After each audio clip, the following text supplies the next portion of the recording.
नमस्कार दोस्तों, स्वागत होगा जलवे से जुड़ी खबर के साथ सामने मौजूद यहाँ पर चलेंगे। सबसे पहले और बड़ी अपडेट आपको बताएंगे, लोकसभा चुनाव से जुड़ी बड़ी खबर सामने आ रही है। राहुल गांधी और अखिलेश यादव एक साथ यात्रा में दिखाई देने वाले। बताएंगे आपको प्रियंका गांधी ने किस तरीके से गठबंधन समाजवादी पार्टी और कांग्रेस पार्टी में कराया है। एक एक करके चलेंगे सभी बड़ी अपडेट की तरफ। लेकिन उससे पहले अगर आप भी मानते हैं कि लोकसभा चुनाव के अंदर जनता जबरदस्त परिवर्तन चाहती है तो इस वीडियो को लाइक करके लाल बटन दबाकर चैनल को सब्सक्राइब करके बेल आइकन दबाकर कमेंट बॉक्स में जय हिंद जय भारत जरूर लिखेगा। चलते हैं सबसे पहले और बड़ी खबर की तरफ, जहां पर लोकसभा चुनाव 2024 को लेकर उत्तर प्रदेश से बड़ी जानकारी सामने आ रही है। दोस्तों, राहुल गांधी जहां पर एक और भारत जोड़ो न्याय यात्रा लेकर आगे बढ़ रहे हैं तो दूसरी ओर समाजवादी पार्टी ने कांग्रेस पार्टी को वाराणसी और प्रयागराज सहित 17 सीटें देने का ऐलान किया है। सपा के मुखिया अखिलेश यादव ने बयान जारी करते हुए कहा कि यूपी में कांग्रेस पार्टी के साथ गठबंधन होगा। हालांकि इन दोनों दलों के बीच में गठबंधन कराने में प्रियंका गांधी की सबसे अहम भूमिका रही है। गठबंधन के ऐलान के एक घंटे पहले प्रियंका गांधी ने अखिलेश यादव से फोन पर बातचीत की, जिसके बाद गठबंधन फाइनल हो गया। बुलंदशहर या आगरा की जगह श्रावस्ती सीट देने पर अखिलेश यादव ने सहानुभूति पूर्वक विचार करके शाम तक जवाब देने के लिए कहा था। इसके बाद दोनों नेता सहमत हो गए, गठबंधन पर मोहर लग गई है। राहुल गांधी की भारत जोड़ो न्याय यात्रा 24 फरवरी को दोबारा मुरादाबाद से शुरू होने वाली है। इसमें पहली बार प्रियंका गांधी शामिल होने जा रही है, इसलिए प्रियंका गांधी चाहती है कि इससे पहले दोनों दलों के बीच में समझौता हो जाए और अखिलेश यादव भी इस यात्रा के दौरान मौजूद रहे। गठबंधन को लेकर पूछे गए सवाल पर समाजवादी पार्टी के मुखिया अखिलेश यादव ने कहा कि अंत भला तो सब भला। हाँ, गठबंधन हो गया, कोई विवाद नहीं है, सबको जल्द ही स्पष्ट हो जाएगा, सामने आ जाएगा, कुछ घंटों में सब कुछ सामने आ जाएगा। बता दें कि दोनों दलों के बीच में इस बाबत एक ज्वाइंट प्रेस कॉन्फ्रेंस भी की जाएगी। इंडिया गठबंधन के तहत कांग्रेस पार्टी उत्तर प्रदेश में 17 सीटों पर चुनाव लड़ेगी, जिसमें रायबरेली, अमेठी, कानपुर सीट, इसके अलावा फतेहपुर सीकरी, बांसगांव, सहारनपुर में कांग्रेस पार्टी उम्मीदवार उतारेगी। इसके अलावा प्रयागराज, महाराजगंज, वाराणसी, अमरोहा, झांसी, बुलंदशहर, गाजियाबाद, मथुरा, सीतापुर और बाराबंकी और देवरिया के अंदर कांग्रेस पार्टी का उम्मीदवार उतरेगा गठबंधन के प्रत्याशी के तौर पर। साथ दोस्तों, एक और बड़ी खबर भारतीय जनता पार्टी से जुड़ी हुई सामने आ रही है। चंडीगढ़ के अंदर चुनाव जिस तरीके से लूटा गया, चुनाव के नतीजों को बदला गया, सरेआम कैमरे पर चुनाव चोरी की गई। उसके बाद देश के सुप्रीम कोर्ट ने आम आदमी पार्टी के प्रत्याशी को जीत घोषित कर दिया और इसके बाद आम आदमी पार्टी का मेयर बन गया है, यानी इंडिया गठबंधन का समर्थित उम्मीदवार मेयर बन गया है। दोस्तों, इसके बाद अब चंडीगढ़ मेयर चुनाव में धांधली करने के आरोप में अनिल मसीह और भारतीय जनता पार्टी की सांसद किरण खेर के खिलाफ चंडीगढ़ पुलिस ने शिकायत दर्ज कराई है। किरण खेर, जो बॉलीवुड के स्टार अनुपम खेर की पत्नी है, उसके खिलाफ एफआईआर दर्ज किया गया है। दोस्तों, चंडीगढ़ की पुलिस में शिकायत दर्ज कराया गया है। चंडीगढ़ पुलिस कितनी जल्दी एफआईआर दर्ज करके इस पूरे मामले पर और जल्दी गिरफ्तारी करने वाली है, सबसे बड़ा सवाल है। अनिल मसीह की जैसे ही जांच की जाएगी वैसे ही षड्यंत्र में शामिल बड़े बड़े नेताओं के नाम सामने आएगी। अगर आप भी मानते हैं कि अनिल मसीह जैसे अधिकारियों के खिलाफ कड़ी से कड़ी कार्रवाई की जानी चाहिए और जल्द एफआईआर दर्ज करते हुए इन्वेस्टिगेशन शुरू करना चाहिए, बीजेपी के नेता के खिलाफ भी कार्रवाई होनी चाहिए, तो अपनी राय जरूर लिखकर बताएगा। दोस्तों, साथ साथ राहुल गांधी की सुरक्षा में चूक का एक बड़ा मामला सामने आया है। कानपुर के शुक्लागंज में भारत जोड़ो न्याय यात्रा करीब 11 बजे जब राहुल गांधी के काफिले के साथ उन्नाव शहर से गंगा घाट के सहजनी तिराहे से मरहला चौराहा पहुंचा। यहाँ पर चंद सेकंड के लिए राहुल गांधी का काफिला रुका और उन्होंने हाथ हिलाकर कार्यकर्ताओं का अभिवादन किया। इस दौरान ड्रोन कैमरे पर राहुल गांधी की सुरक्षा में लगे सुरक्षा दस्ते की निगाह पड़ी। इसकी जानकारी स्थानीय पुलिस को दे दी गई है। युवक को ड्रोन कैमरा सहित पुलिस ने गिरफ्तार कर लिया है, जिससे लगातार पूछताछ की जाने लगी है। राहुल गांधी अपनी जीप से कहीं भी नहीं उतरे और अभिवादन करते हुए आगे की ओर बढ़ गए, कानपुर की ओर चले गए। साथ साथ भारतीय जनता पार्टी के वरिष्ठ नेता शुभेंदु अधिकारी को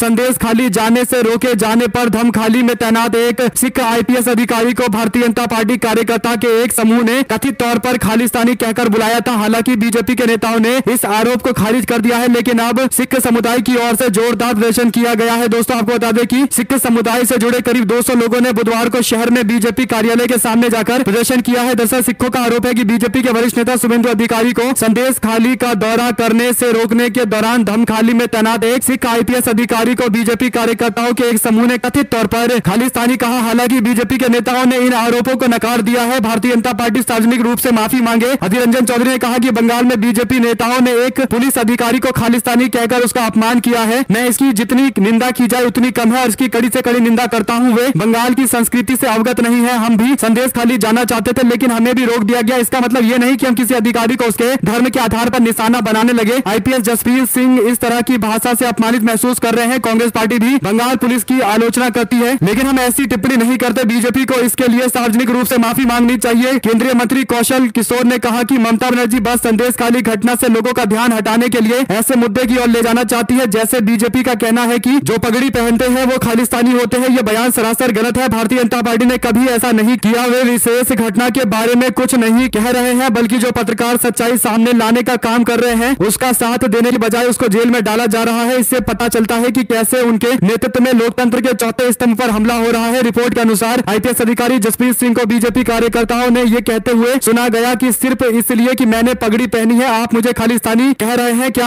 आपने यही सीखा है? यदि कोई पुलिस अधिकारी पगड़ी पहनता है तो अपना कर्तव्य ईमानदारी से निभाता है तो वह आपके लिए खालिस्तानी बन जाता है। ये सवाल आईपीएस अधिकारी ने पूछा था। आपको शर्म आनी चाहिए। मैं तो बस अपना काम कर रहा हूँ। क्या मैंने आपके धर्म के बारे में कुछ बोला? आप मेरे धर्म के बारे में क्यों बोल रहे हैं? इस पर शुभेंदु अधिकारी के साथ मौजूद बीजेपी के नेता अग्निमित्र पॉल ने दावा किया कि पुलिस अधिकारी अपने कर्तव्य का पालन नहीं कर रहे थे। साथ में आरोप को भी खारिज करते हुए बीजेपी के लोगों ने बातें कही है। दोस्तों, बीजेपी कार्यालय के बाहर प्रदर्शन कर रहे शख्स ने कहा कि अपनी फसलों के लिए बेहतर समर्थन मूल्य की मांग कर रहे किसानों को भी बीजेपी के नेता खालिस्तानी बता रहे हैं। इतना ही नहीं, पंजाब के रहने वाले एक पुलिसकर्मी को भी अपना कर्तव्य निभाने के लिए इस तरीके से लेबल किया गया है। प्रदर्शनकारी ने आगे कहा कि हम सभी भारतीय हैं, कोई भी हमारी देशभक्ति, हमारे बलिदान, देश के लिए हमारे प्यार पर सवाल नहीं उठा सकता। पगड़ी पहनना हमारा धार्मिक अधिकार है। हमारे पगड़ी पहनने से हमें खालिस्तानी क्यों बताया जाना चाहिए? हम बीजेपी, भारतीय जनता पार्टी, प्रधानमंत्री मोदी और केंद्रीय गृह मंत्री से इस मुद्दे को लेकर माफी की मांग करते हैं। कुल मिलाकर दोस्तों, बीजेपी के बड़े बड़े नेताओं से माफी की मांग की जा रही है। आप लोग अपनी राय जरूर बताएगा। अगर आप भी अपने देश के किसानों और देश के सिख समाज का समर्थन करते हैं तो लिखकर जरूर बताएगा। साथ साथ समाजवादी पार्टी के नेता अखिलेश यादव ने एक और गठबंधन सहयोगी को साथ में लाने का प्रयास शुरू कर दिया है। राजा भैया से बातचीत करने के लिए पहुंचे हैं अखिलेश यादव की ओर से भेजे गए नेता, जिन्होंने राजा भैया को गठबंधन में आने का ऑफर दिया है। दरअसल दोस्तों, दावा किया जा रहा है कि राजा भैया 3 सीटों की मांग कर रहे हैं, जबकि समाजवादी पार्टी उनको 2 सीटें देने को तैयार है। उनकी पार्टी जनसत्ता पार्टी 2 सीटों पर चुनाव लड़ सकती है। कौशाम्बी और कैसरगंज की सीट पर सुल्तानपुर भी जनसत्ता दल को दिया जा सकता है। फैसला राजा भैया को लेना है। अगर वो समाजवादी पार्टी के साथ आने को मंजूरी दे देते हैं तो सीटों पर बंटवारा भी जल्द कर लिया जाएगा। आप लोग अपनी राय जरूर लिखकर बताएगा। दोस्तों, साथ तेजस्वी यादव पटना के अंदर मेगा रैली का प्लान बना रहे हैं। 3 मार्च को एक बड़ी विशाल भव्य रैली का आयोजन किया जा सकता है। 4 लाख से ज्यादा लोग 38 जिलों से पटना पहुंच सकते हैं और यहां से नीतीश कुमार के खिलाफ मोर्चा खोलते हुए लोकसभा चुनाव के लिए कैंपेन लॉन्च किया जा सकता है। आरजेडी के द्वारा जबरदस्त तरीके से जहां तहां कैंपेन लॉन्च किए जा रहे हैं। दोस्तों, तेजस्वी यादव ने खुद से जिम्मेदारी संभाली है। लगभग 9 दिनों में 32 रैलियां करते हुए पार्टी के कार्यकर्ताओं को जगा रहे हैं और इसके बाद पटना में भी बड़ी रैली की जाएगी। लालू यादव खुद रैली में मौजूद रहेंगे तो मैसेज दूर तक जाएगा। पार्टी के कार्यकर्ताओं में और ज्यादा उत्साह देखने को मिलेगा। दोस्तों, इसी के साथ में देश आईपीएस जसप्रीत सिंह के साथ में है। राहुल गांधी ने बंगाल के सिख समुदाय से आने वाले आईपीएस अधिकारी का समर्थन किया। उन्होंने कहा कि जहर से अंधे हो चुके लोग ना किसान देख रहे हैं, ना जवान देख रहे हैं, ना ही खाकी का सम्मान कर रहे हैं। देश आईपीएस जसप्रीत सिंह के साथ खड़ा है। राहुल गांधी की इस बात पर आप लोग अपनी राय जरूर लिख के बताएगा। दोस्तों, सांसद वाईएसआरसीपी के राज्यसभा के सांसद वीपी रेड्डी ने छोड़ी पार्टी। कांग्रेस पार्टी से लड़ सकते हैं लोकसभा का चुनाव। आंध्र प्रदेश के अंदर भी एक के बाद एक कई सारे नेताओं को कांग्रेस पार्टी अपनी पार्टी में शामिल कर रही है। जो भी अपडेट इससे जुड़ी हुई आगे भी आती रहेगी, आप लगातार पहुंचाते रहेंगे। दोस्तों, हमारे साथ लगातार जुड़े रहने के लिए आप सभी दोस्तों, भाइयों, बहनों, मित्रों का बहुत बहुत धन्यवाद। आप लोग देख रहे थे आपका अपना चैनल। कमेंट बॉक्स अपनी राय जरूर लिख कर बताएगा। इस वीडियो को अपने लोगों तक शेयर करना मत भूलिएगा। जय हिंद, जय भारत, बहुत बहुत धन्यवाद।